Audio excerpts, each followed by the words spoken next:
요리할 때 이제 많이 쓰는 것들이 앞에 보니까 쭉 있어서 저도 이제 항상 요리를 하기 때문에 좀 주의해야 할 만한 습관이 있으면 좀 알려주셨으면 좋겠습니다. 제일 중요할 거. 열을 가하면 환경 호르몬이 더 많이 용출됩니다. 캔 같은 거 절대로 열 가하시면 안 되고요. 우리가 열을 가하진 않지만 자판기에서 뜨거운 거를 꺼내서 먹잖아요. 그러니까 네. 뜨거운 음료보다는 찬 음료가 그나마 낫다는 훨씬 얘기인 거죠. 더라고요. 그다음에 플라스틱 용기에도 뜨거운 거 담는 거 별로 안 좋고요. 가장 안 좋은 행동이 기름기 있는 음식을 플라스틱에 담아서 전자레인지에 돌리는 거. 오. 이거 절대로 하면 안 되는 우리가 모르고 했던 습관. 네, 그다음에 페트병도요. 재사용을 자꾸 하시면 안 좋습니다. 어머, 그래요? 네. 한두 번 사용하는 건 괜찮은데 네. 계속 사용하면 그만큼 해롭다는 거죠. 그다음에 또 우리가 젓갈류를 사오시면 보통 플라스틱 통에 많이 담겨 있잖아요. 네네. 분홍색 그 플라스틱 통에 이렇게 남아 있잖아요. 근데 그걸 그대로 보관하시면 이러한 환경 호르몬이 용출될 때 기름기 있는 음식에 용출이 잘 되고요. 그다음에 또 염분이 많을 때 용출이 잘 돼요. 그러니까 젓갈류가 기름기도 많고 염분이 많다 보니까 그대로 보관하시는 건 안 좋죠. 빨리 유리그릇에 옮기셔가지고 유리그릇에 옮기시거나 사기 그릇에 옮기셔서 보관하시는 것이 좋을 것 같아요. 와, 저희 집 냉장고에 지금 플라스틱 통에 막 젓갈 있는 게 지금 막 스쳐 지나가고 있어요. 지금 빨리 집에 가서 지금 유리에 옮겨 담아야 되겠네요. 근데 요즘 홈쇼핑 보면은 프라이팬, 냄비 이런 거 팔면서 뭐 이건 인체에 해롭지 않습니다. 뭐 인체에 무한하고 환경 호르몬에 뭐 해당이 없습니다. 이런 식으로 많이 이야기를 하거든요.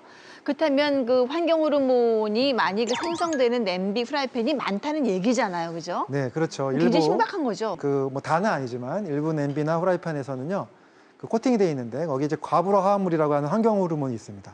이게 또 굉장히 무서워요. 그래서 이게 우리 몸속에 들어오면 지방세포에 붙어가지고요, 최소한 5년에서 10년까지 어머, 안 나가요? 안 나가고 붙어 있기가 쉽습니다. 뭐 랩이라든가 이런 데 다 들어있거든요, 조금씩. 그래서 이런 것들을 기름기 있는 음식을 자꾸 싼다든가 뜨거운 걸 자꾸 쓴다든가 굉장히 안 좋고요. 가장 안 좋은 행동, 가장 안 좋은 행동은 바로 뭐냐면 프라이팬이나 냄비를 불 위에다가 음식을 넣지 않고 그냥 달구는 경우 있죠. 네, 네. 그거는 정말로 안 좋습니다. 음식하기 전에 미리 달고 그렇죠. 올려놓고 예열을 해야 되니까. 예열하는 것도 물론 친환경 소재는 괜찮지만 일반적인 우리가 후라이팬이나 코팅 냄비인 경우에는 그때 더 많은 것들이 용출되기 때문에 아이고. 그래서 이런 것들이 어떤 연구가 있냐면요. 가후라 화합물이 노출이 많은 여성들 25%의 상위 여성들, 노출이 많은 여성들이 그렇지 않은 여성보다 관절염 걸릴 확률이 2배나 높다. 또 이런 연구도 있습니다. 네, 지금 이제 도구들을 보니까 요리를 할 때 쓰는 것들이 많이 있거든요. 네, 요리를 하면서 아까 말씀하셨듯이 진짜 재료를 넣지 않고 그대로 가열을 하면 안 좋다라든지 이제 그것 외에도 좀 주의해야 할 습관이 또 있을까요? 네, 우리가 아까도 말씀드렸지만 모든 것에 다 들어있다고 했잖아요. 네. 랩이나 뭐 이런 걸로 쌓여져 있는 기름진 음식. 더 그런데 나쁜데. 노출돼가지고 오히려 나쁠 수도 있다는 거죠. 저기요. 네. 그 전자레인지에 랩을 씌워서 음식을 재료를 넣잖아요. 그건요. 절대로 하시면 안 되는. 네. 얼마나 충격받으셨으면 저기요라고. 아니, 근데 그래도 솟아날 구멍은 있지 않겠어요? 어디 뭐 좋은 방법 없을까요? 네. 첫 번째가 바로 뭐냐면요. 일단은 주방 기구를 바꾸는 거죠. 네. 그래서 가능하면 플라스틱 이런 거 쓰지 마시고 네. 스테인리스라든가 또는 유리, 네. 사기로 된 것들을 활용하시는 것이 훨씬 더 줄일 수 있습니다. 환경 호르몬을. 이제 또 재질 자체를 이 세라믹이라고 하는 재질들이 있는데 그런 세라믹은 열 보존율이 굉장히 강해서 실제 세라믹은 열 전도율이 좋고 거기서 열이 우리가 발생하게 되면 열에서 나오는 게 원적외선이라는 것들이에요. 예, 따라서 또 세라믹 재재나 이런 것들을 쓰는 것도 좀 도움이 될 수 있다고 봅니다. 예. 네. 그다음에 또 음식 하실 때요. 고기나 생선 굽다 보면 연기가 많이 나오죠. 네. 그 자체에서 나오는 굉장히 많은 또 유해 물질들이 있습니다. 이런 것들 그대로 들이마시면 주방에서 굉장히 많은 독성에 시달리게 되죠. 그래서 반드시 해야 될 것, 환기를 꼭 시키셔야 돼요. 네.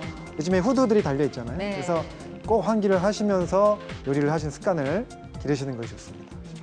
네. 그리고 또 이제 마트에 가서 물건 고르시다 보면 여러 가지 물건 중에 보면 어떤 뭐 살균력을 향상시켰다, 세정력, 세정력을 향상시켰다 이런 이렇게 향상 제품이 있잖아요. 네. 그래서 그 향상을 시켰다는 얘기는 바로 뭐냐면 그만큼 더 안 좋은 성분이 들어가 있을 확률이 높습니다.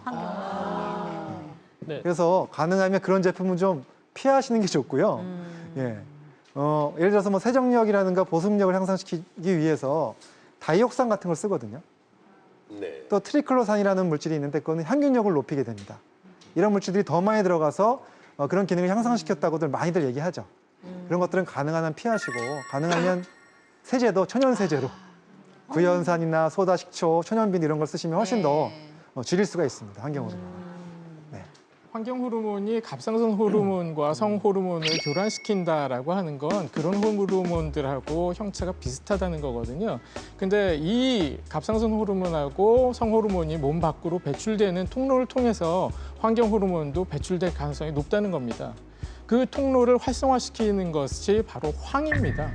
마늘에 많이 들어있는 황성분, 그리고 부추에도 많이 있죠. 그리고 십자가과의 식물이라고 하는 뭐 양배추, 브로콜리에도 넉넉히 들어있습니다. 이러한 음식들도 틈틈이 챙겨 드시는 것이 환경 호르몬을 해독하는 데 도움이 되실 것 같습니다. 예. 작은 습관 하나만 바꾸어도 내 건강이 달라집니다. 2015년 반드시 바꿔야 할 나쁜 습관 3대 악. 이번엔 뭘까요? 지금부터 공개합니다.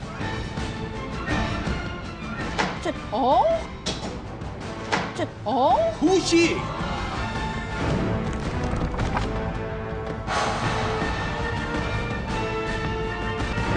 이거는 의외인데. 어이구, 저거는 진짜 놀랬네. 후식이라는 것은 우리가 식사하고 난 다음에 그럼요. 반드시 거쳐야 되는 거 아니에요? 네. 다 어디 가다 손님 다 와서 다 후식, 네, 접대하고 뭘 네, 하시겠습니까? 가족들 빙글로 앉아서 또 네. 먹고. 먹고. 과일 쓸어서 또 다 이게- 이렇게 하고. 후식이 왜 3대 악입니까? 지금 많은 분들이 의외라고 생각하실 겁니다. 네. 아 진짜 의외예요. 그만큼 우리가 모르고 있다는 거죠. 예, 하지만 평상시에 후식을 당연히 먹고 있고 그런 것들이 나도 모르게 내 몸에 오히려 안 좋게 영향을 미치는 경우가 많기 때문에 문제로 드렸습니다. 올해부터 당장 버려야 할 후식 습관. 원장님, 후식 먹는 게 그렇게 나쁜 겁니까? 네, 후식의 가장 큰 문제는 일단 열량이 높은 것들이 많고요. 네. 혈당을 높이는 것들이 많다는 것입니다. 예. 요즘 여러분들을 괴롭히는 병들 중에서 보세요. 못 먹어서 걸리는 병이 없고요. 네. 다 너무 많이 먹어서 생기는 병이죠.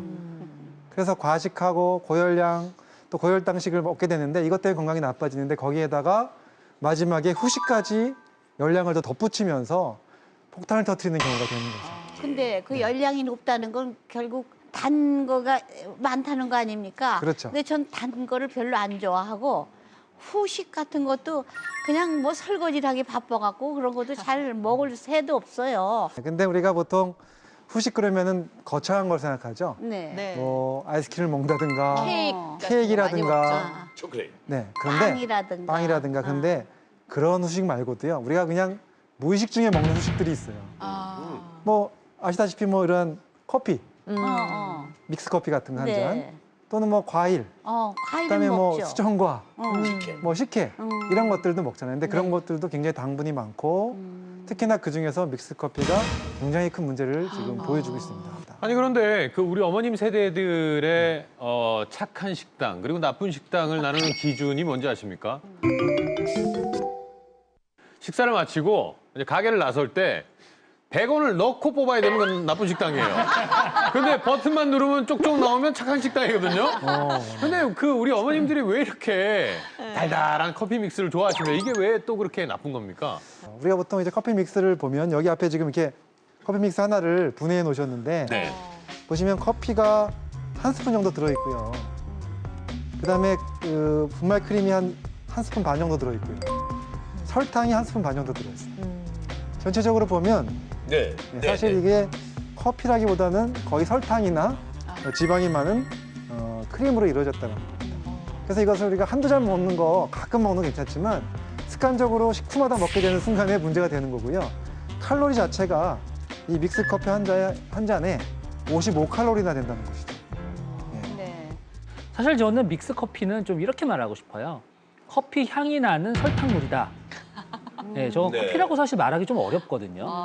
네, 그냥 설탕물을 마시는데 커피 향이 거기서 좀 난다. 이런 표현이 좋을 것 같고요. 왜냐하면 사실 이제 국제보건기구에서는 하루의 설탕 섭취량을 티스푼으로 6티스푼 이하로 먹으라고 권고를 합니다. 그런데 우리가 먹는 그 믹스커피 한 잔에는요, 설탕이 한 하나 반 정도 티스푼 정도 들어가거든요. 그러니까 이거 계산해 보면 하루에 만약에 아침, 점심, 저녁 먹으면서 3잔 마시면은요, 설탕을 4.5 티스푼을 드시는 거예요. 그러면 이제 남은 나한테 있는 설탕은 티스푼 하나 반밖에 안 남은 거거든요. 그렇게 따지면 우리가 평상시에 먹는 음식 생각해 보면은요, 한참 초과하고도 넘치는 설탕을 드시는 거나 마찬가지거든요. 네. 그렇기 때문에 사실 믹스커피는 이건 설탕물이다. 커피향 나는 설탕물이라고 생각을 하시고 조절하지 않으시면 설탕 섭취량이 너무나 과해질 수밖에 없습니다. 저는 아침을 어쩌다 이제 거르고 나오잖아요. 그래서 뭐 일을 하다 보면 꼭 그 믹스커피가 한 잔 땡겨요. 예. 그런 사람 많아요. 그러니까 믹스커피를 마시면 머리가 좀 맑아지는 것 같고 왠지 빈속도 좀 든든해지는 것 같고 이런 느낌이 들어서 아침에 그 믹스커피 한 잔은 제가 인이 좀 박혔다 그럴까? 그렇거든요. 근데 후식으로 이제 안 좋다고 말씀하셨어요. 그럼 저같이 아침에 한 잔씩 마시는 믹스커피는 어떻습니까? 물론 좋지 않습니다. 네. 빈속인 상태에서 이제 카페인이 들어가면 네. 당연히 위장에 안 좋고요. 속 버리고. 그다음에 또 당분 들어가고 또 기름 들어가고 지방 네. 들어가고 당연히 좋지 않죠. 물론 이제 커피 믹스 뭐 많이 안 드시면 다행인데요. 이거 우리가 습관적으로 먹게 되죠. 여기 한 잔에 들어있는 이 커피 믹스에 들어있는 그 지방의 그 퍼센트가요. 돼지고기와 똑같은 수준이라는 겁니다. 삼겹살 먹고 나오면서 입 텁텁하다고 저걸 마시면 돼지고기를 마시는 거네요. 우리가 물론 이제 양적인 차이는 있지만 여기 퍼센트를 따져보면요. 돼지고기에 들어있는 그 지방의 퍼센트와 커피 믹스에 들어있는 지방의 퍼센트가 거의 비슷하다는 겁니다. 거기다가 또 문제는 뭐냐면 그 지방이 좋은 지방이 아니라 혈관에 문제를 일으키는 포화지방으로 거의 이루어졌다는 거죠. 그래서 습관적으로 먹는 믹스커피가 건강을 해칠 수 있다는 겁니다. 네. 근데 우리가 이제 채소를 많이 먹어야 건강에 좋다 그러니까 채소를 우리 밥상에서 많이 그 번번이 못 놓잖아요. 그러니까 밥 먹은 다음에 과일 좀 깎아서 그냥 우리 남편이 이거 제대로 못 먹어서 그래도 좀 드시오 하고 딸기니 배니 감이니 그냥 잔뜩 차려놓는다고. 그런 건 뭐 후식이니까 네.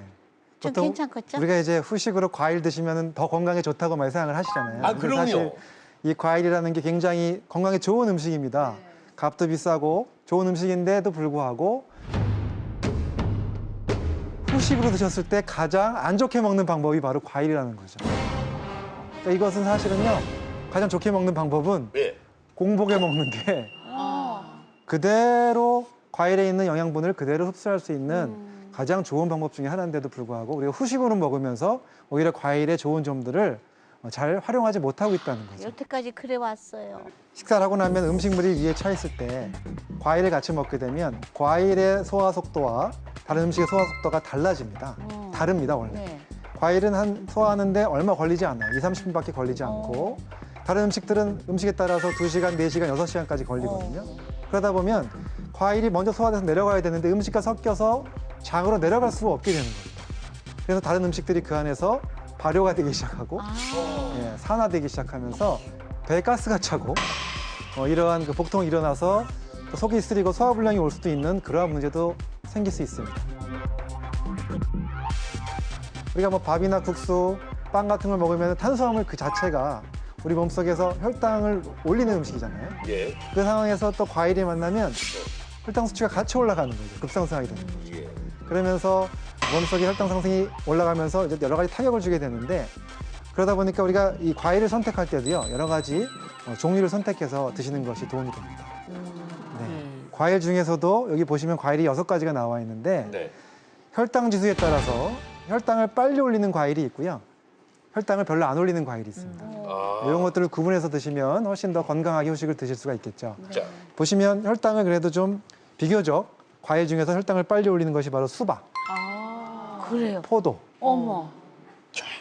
그다음 여기 보시면 키위라든가 딸기, 사과, 배 네. 이런 것들이 혈당을 천천히 올리고 혈당 지수가 낮은 과일이기 때문에 굳이 후식을 드시려면 이런 과일 쪽으로 조금 드시는 게 좋겠죠. 딸기가 굉장히 단맛이 강한데 그럼에도 불구하고 비교적 안전하다는 얘기네요. 혈당 지수는 낮은 편에 속하는 것이 바로 딸기입니다. 네. 네. 이 과일에 대해서 좀 말씀을 드리자면 혈당의 측면으로 보자면 과일은 절대 채소가 될 수 없습니다. 과일은 그냥 밥입니다. 밥하고 과일이 같다라고 봐야 되는 분들은 바로 당뇨병 환자분들이에요. 그렇기 때문에 식사를 하시고 나서 과일을 후식으로 드신다는 건 밥을 두 끼 드시는 거하고 똑같습니다. 예. 아까 이제 후식이라는 표현을 하셨는데 그래서 저희 이제 당뇨병 환자분들께 제가 드리는 말씀은 과일을 정 드시고 싶으면 식전에 드시라고 말씀을 드려요. 식사를 다 하시고 후식을 준비하시기 시작하면 후식의 끝이 보이지 않는 경우가 많습니다. 하나 깎고, 두 개 깎고, 세 개 깎고. 근데 식전에 드시면 후식의 끝이 반드시 존재합니다. 왜냐하면 밥상에 있는 밥을 드셔야 되니까. 과일은 조금밖에 못 드시게 되거든요. 그래서 식전에 드시는 과일이 훨씬 더 나으실 거라고 생각합니다. 정말 잘못된 상식이었네요. 밥 먹을 건데 지금 과일을 왜 먹냐? 맞아. 밥맛 떨어진다고. 밥만 떨어지고 먹고 나서 과일 죽게 먹어. 밥부터 이러고. 맞아요. 잘못된 습관. 그러니까 지금까지는 엉덩이를 닦고 대변을 본 꼴이네요. 순서가 완전히 바뀌어 있었어요. 네. 예, 보충 설명 하나만 더 드리면 실제로는 우리가 왜 샐러드를 먹고 나서 스테이크를 먹고 나서 밥 나오잖아요. 그죠? 순서가. 그러니까 당 올리는 걸 맨 뒤에 놔두고 일단 워밍업을 시키기 위해서 식이섬유가 많이 들어간 것들이 좀 들어가 있으면 그다음에 위가 작용하기도 쉽기 때문에 그런 순서가 또 좀 더 바람직할 수 있다 이런 얘기라고 이해하시면 됩니다.